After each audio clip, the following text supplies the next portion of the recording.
Happy Thursday, everybody. Andy and Steve, WagerTalk.com. It is Team Total Thursday. We got your team totals for the NFL for this weekend. We will discuss a little bit about Thursday Night Football, but the game is very messy. I think the big word is just proceed with caution tonight, and even this week. So we'll go over some of that stuff. We'll go over some NHL and NBA props, and we'll go over the sneaky play of the day and the stat of the day. Go ahead and hit that like button. As you guys know, we always start with some positive vibes from the audience. So had a lot of fun with yesterday's Unbreakable Sports Record Hall of Fame. My favorite comment was Andy said, when you said manager or coach ejections, I knew you were talking about Bobby Cox. So, so you know, the Hall of Fame topic day, tough one to quantify. It won't be matched in MLB. You could see like a guy like Fran McCaffrey lose a full season's worth of games. I didn't even think about suspensions for like like if That's a good point. If they get does that count as an ejection if you get ejected or suspended for 20 games? That's Bob Knight would have passed this already. Yes, if Bob Knight was still in his like 60s, he would have creamed this one by far. So, but yeah, good stuff yesterday. If you didn't catch the Unbreakable Sports Record Hall of Fame, that's on yesterday's video. So go and hit the like button. Tell us your best bet today. Tell us what's going good for you. You guys know the drill. Just leave something positive in the comment section. Don't be a spoiled little bratty Brown fan. Got a couple of those in the video I did for the game tonight. Get some spoiled brat Browns fans, if there is any other kind of Browns fans. So, Steve, I had the audacity to bring up that they gave up 22 points in garbage time, and that just they're like you can't count those. And it was like, yeah, they count towards the total of the game, guys. Like, I'm sorry. Come on, Browns fans should be happy right now. Flacco is lighting the world on fire right now, and they just keep winning no matter who their quarterback is. They should be happier than any fan base, just about any fan base right now. Most teams can't get it right with their starting quarterback. The Browns are winning with their fourth quarterback. Yeah. So anyway, if you want to see some of the spoiled brat Browns fans, go check out the Browns Jets video on the Wager Talk YouTube channel. All right, let's get into team totals. I'm picking teams in the same division here. Steve, I like your Patriots over 12.5, and I like the Dolphins under 21.5. You're going with the Cowboys over 27.5 and the Falcons under 17.5. I'll go first with my over. I can't. This is ridiculous. Come on, 12.5. Really? This is very disrespectful. And some books have it at 13.5. I would be fine with this. So I know the crux of it is that Buffalo has been very good. They held the Cowboys to 10 points. It's the Cowboys on the road. That's pretty much what you get from the Cowboys on the road. I'm not going to put that much into it. And the Patriots, they scored 26 against Denver, 17 against Kansas City, 21 against Pittsburgh. The Bills have given up over this total in 7 out of 9 games. I believe one of the games they held a team under was the Jets. 2 touchdowns in an NFL game just seems ridiculous to try and predict something like that. I think your offense is actually doing pretty decent. We talked about it last week. Ezekiel Elliott's better than Tony Pollard right now. It's unbelievable to say that, but Zappy, not terrible. So I think this Patriots 12.5 number was just stunningly low. Belichick is not intimidated by Josh Allen at all. I know Josh Allen kind of gets the better of you guys, but this is not a team that scores under 12.5 points against Buffalo. That's my opinion. I don't know what's your take as a Patriots fan and guy that follows the team. I strongly considered this one as well. This was like my number 2 for the over, just because it's such a low number, like you had mentioned. And yeah, I agree. They've looked good with, not great, but they've looked good, like solid with Zappy out there. They're holding their own. And I think with Buffalo, and the other thing too is that when I considered this one, the Patriots defense can easily put the offense in a spot to score some points, or they could even maybe score some points themselves. We know Allen has thrown a lot of interceptions this season. I would expect the Patriots to get at least one of those in this game. And yeah, such a low total, 2 touchdowns, a couple field goals, and a touchdown. You're there. I like it as well. Yeah, the weather, it's standard kind of northeast. It says rain or snow possible, but not likely. Light winds, temperature near freezing. I don't see anything that would make this a crazy game just because of the weather. So I'm going with the Patriots over 12 and a half. Steve, I know this one very well. You're going Cowboys over 27 and a half. Yeah, it's juicy at negative 140, but you mentioned them playing on the road and struggling. At home, it's a completely different situation. They scored 30 plus in all seven of their home games, 40 plus in four of those seven games. Expecting the Lions here to score some points of their own and turn this into a shootout. Nice bounce back spot coming back home after scoring well under this against Buffalo and Miami. And the Lions, you look at them on the road, in 5 of 8 games, they've allowed 28 plus. So pay the extra little bit of a juice to get this under the 28.5. So they just need 4 touchdowns to give me the Cowboys over 27.5. You know, the other interesting thing about this game is this one's on Saturday. They're going to give their full out effort. If Philly trips up and loses, or I mean, like they're going to have to give their full effort in case one of the teams ahead of them like slips up. They can kind of improve their position here. So this would be a little different if this was like the Sunday night game and they would have like just watched, some like Philly and San Francisco win. The timing of when this game is pretty important on this one. I expect full effort from Dallas. Yeah, I agree with that, and I'd also add that the Lions they can improve their positioning as well, but I think they got to be happy just winning their division this year. You know what I mean? It seems like they've already gotten to the spot where they need to be. Not to say they won't put up resistance and score some points of their own, which I'm counting on, but I like the Cowboys to score 28 at home. I'm going with Dolphins under 21 and a half. I mean, here's the handicap. Look, they're playing the Ravens. No need to go over how good the Ravens defense is. Here's my big selling point. Miami has just played in December 3 straight home games in Miami. They got to play at home versus Tennessee. They got to play at home versus the Jets. They got to play at home versus Dallas. Now they get to go to freezing Baltimore and take on Lamar Jackson and the Baltimore Ravens. And I just think this kind of sets up kind of similar to what we saw happen with Dallas when, as you're going over, they get that fast track at home, lights out. They get on the road, and all of a sudden it's a little bit different. You got Jalen Waddle, who's questionable. There is a chance he doesn't play. If he doesn't play, I think this is a big, big problem spot for Miami. A-Chain just doesn't seem like he's 100%. I don't know if he's completely 100% recovered from that injury. But I think this is a really, really tough spot. I know Baltimore, maybe you could say, is a letdown spot from coming off of the win against San Francisco. But I don't see this team letting down right now. Lamar's healthy, Harbaugh's fired up.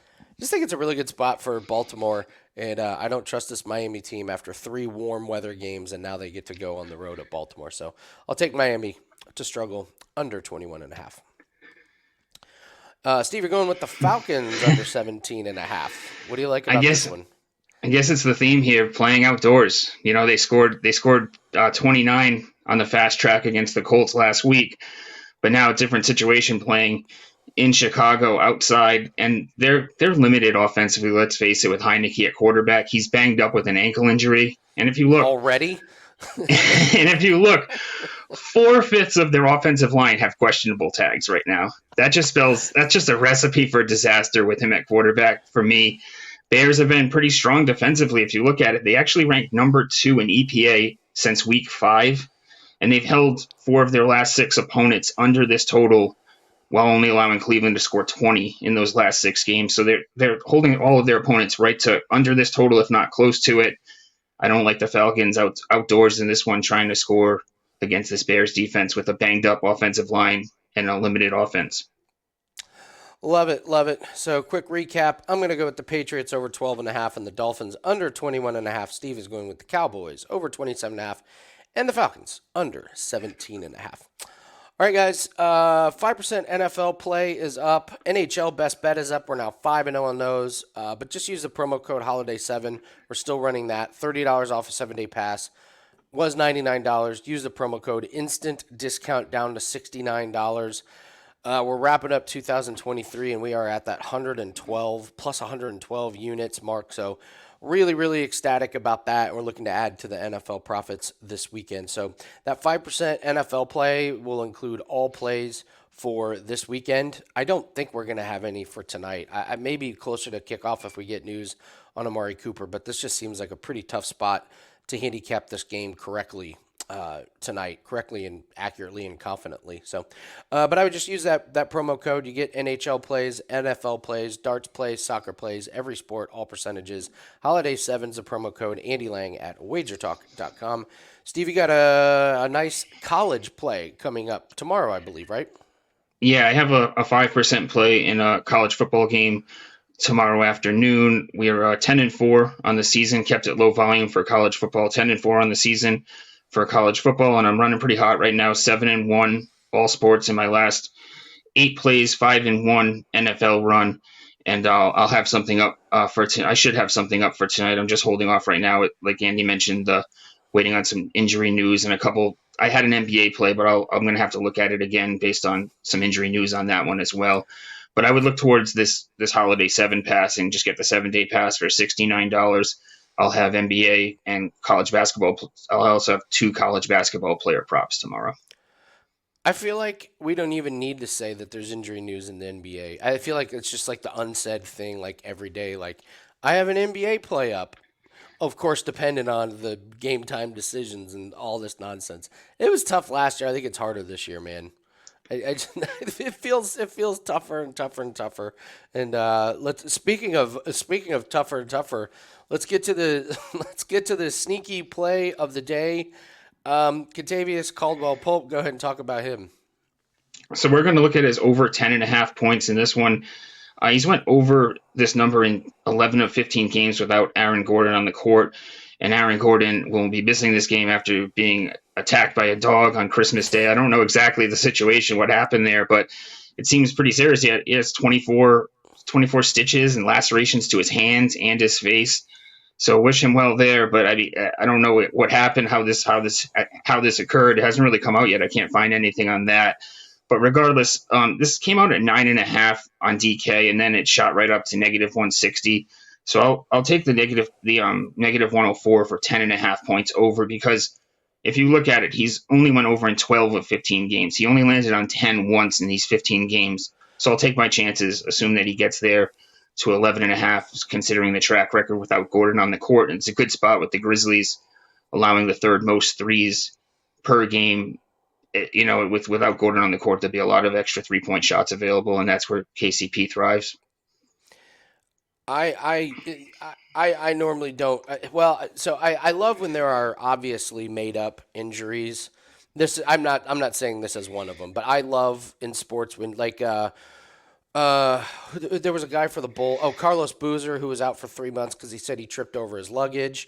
Brandon Marshall, the football player, was out for a while because he said he tripped over a living room table and accidentally put his arm completely through a TV. Like things like this, where was it? Terrell Suggs? Remember the Baltimore Ravens guy that tore his Achilles, and they were like, "Oh, he did it in a pickup basketball," and he's like, "No, I did it at the Ravens facility." And it's like, we have video of you doing it on the basketball court. We know you didn't do it at the Ravens facility. This one, Steve, is a bizarre one. I hope he's okay, man. 24 stitches to the hand and face from a dog attack? Yeah, Good it's pretty. Lord.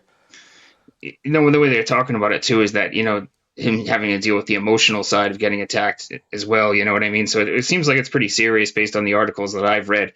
And I know what you're talking about. There was one that comes to mind. A guy broke his hand, or cut his hand on a glass or something like that. I can't remember who that was though. But there was a hockey goalie who did it, and he said he did it cutting a sandwich. It's a little different than a dog attack.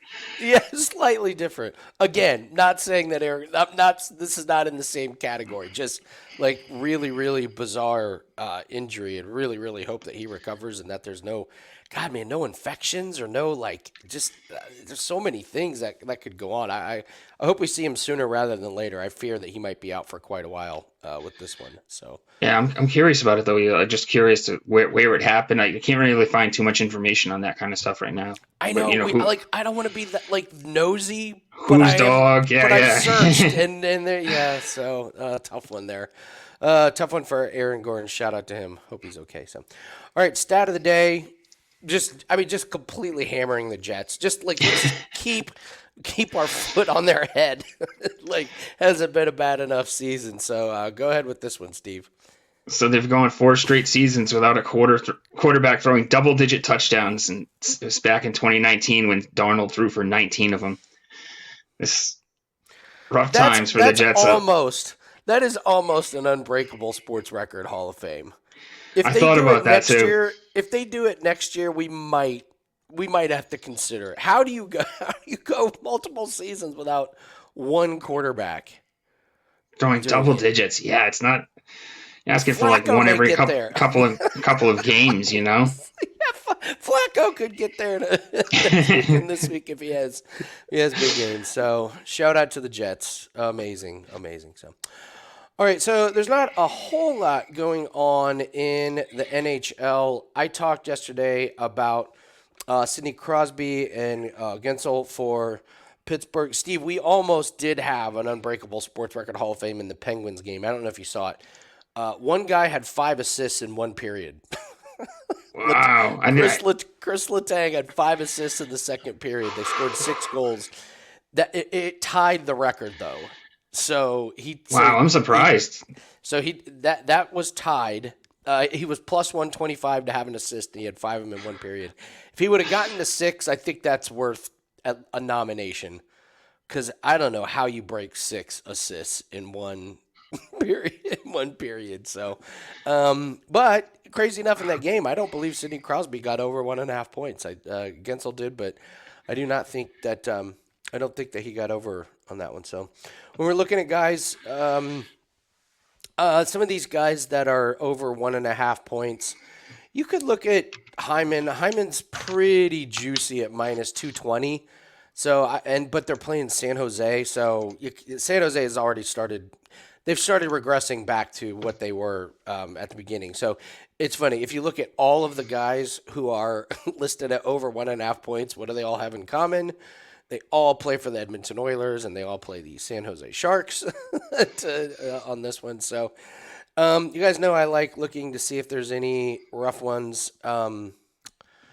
just to not have 1 point. You got Petrangelo. This one might be worth looking at. He's been struggling. It's minus 150, and they're playing the Kings, a rested Kings team. I could see them only allowing 1 or 2 goals max. So that one kind of caught my attention there.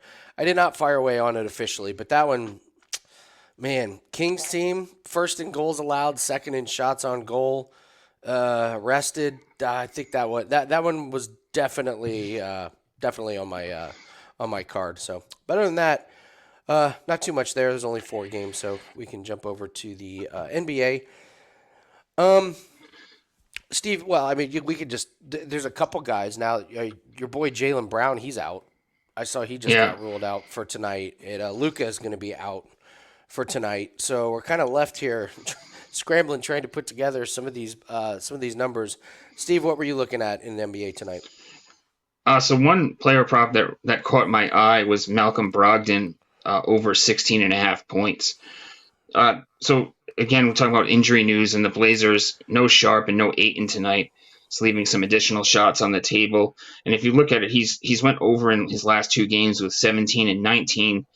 And actually against the Spurs, he's done really well too with 23 and 20 points so far against the Spurs in his last 2 games. They allow the second most points to opposing point guards, and they're a pace up team. You know, the Spurs, the second in pace, I believe, and these top 3 in pace. Blazers kind of down on that list, so this will turn the pace up a little bit, a spot where Brogdon should actually thrive.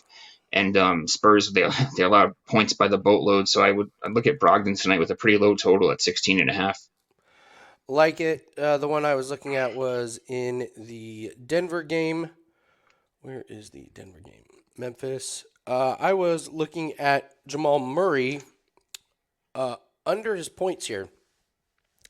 Really hasn't been going over quite a bit when we look at him. Uh, last 30 games here, we're looking at the injury, and since his injuries come back, he's only done it 3 times. I'm waiting on John Morant news. John Morant is game time decision because it feels like everybody is, but Marcus Smart may be on him, and it may be a little bit more of an assist night for Jamal Murray. Marcus Smart's defense has been pretty good this year. You see, they do a good job with points, 10th in points allowed. Not so good in rebounding, but that's not what we're looking at. So this was 23 and a half. This has moved up to 24 and a half. I wonder if it's because of the Aaron Gordon absence, but I don't know. I just think that this might be a pretty good spot to fade Jamal Murray. And you look those last couple games without Aaron Gordon. These two were last season, but he did play without Gordon earlier this season. Only had 16 points. So Jamal Murray seems like a pretty high number. I might look at taking the under on that one. Any other NBA plays you were looking at today, Steve? Yeah, so I was looking at the Doncic rebounding under as well. If you just mentioned he's not playing, he's probably not going to be playing tonight. So I'll let the cat Looks out of like the it. bag. Yeah, he's not going to be. I'm sure he's not going to be playing now. But I mean, look to that one in the future. Doncic under rebounds in the second game of back to back. He's fallen short in all but two games in his last two seasons, at 11 of 13, I believe it is. And even in those two games, he's only gotten to 10. So anytime Luke is on a back to back, you can play his under. He's a little less aggressive on the boards. And just another one that I had wrote an article on this morning was Ingram over 23 and a half points tonight against Utah. He's already put up 26 and 25 against them this season in back to back games back in November. And they allow, whether you consider him to be a small or a power forward, depending on which spot you consider him to be on the court, they allow the third most to small forwards, fourth most to power forward. So it's a great spot for him here. And Jazz, they're not as strong. They play a lot stronger at home than compared to on the road. So I look towards Ingram on his over for points tonight as well. All right. All right, good stuff there in the NBA. So, I do have an NHL best bet that is up. So, if you guys want to take advantage of that, grab that tonight or just grab that 7 day pass.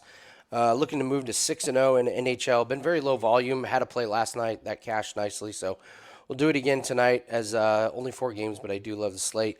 We got our NFL 5% play that is up. That's going to include all plays for the NFL for this weekend. And you can use the promo code HOLIDAY7, $30 off a 7 day pass. Looking to finish off 2023 really strong and then get into a hot start to 2024. So take advantage of that. And Steve, one more time, tell everyone you got a 5% play up for college Yeah, football. yep, over at sportsmemo.com, Friday afternoon games, tomorrow afternoon, 10-4 on the college football season. And like I said, 7-1 all sports run. And if you want to grab this 7 day pass, I'll have NHL stuff, NBA. College, I have 2 college basketball player props circled for tomorrow, and I'll definitely be in action in the NFL this weekend as well. All right, guys, that's going to do it for us. Hit the like button, leave us a comment. We'll be back tomorrow on the road to millions. Good luck on all your plays. We'll see everyone tomorrow. Good luck, guys.